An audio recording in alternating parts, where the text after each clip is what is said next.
Дело об убийстве матери своего ребенка будет передано в Верховный суд. Напомним, 29-летняя челнинка в одном из домов микрорайона Замеликесье перерезала вены своему двухмесячному малышу. Затем пыталась покончить с собой. Мать удалось спасти, а ребенок умер от потери крови. Как показала экспертиза, в момент убийства ребенка женщина была невменяемой. Сейчас она находится под следствием в ожидании суда.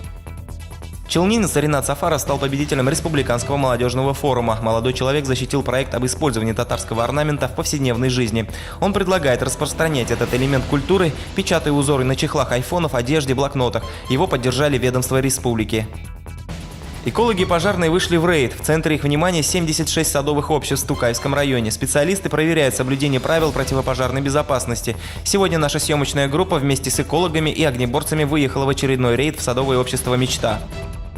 Сегодня в Челнах главный госавтоинспектор республики провел прием граждан. К Рифкату Миниханову со своими насущными вопросами в области безопасности дорожного движения пришли 23 челнинца. Некоторые вопросы удалось решить на месте. Подробности и еще больше новостей в итоговом выпуске в 18:30.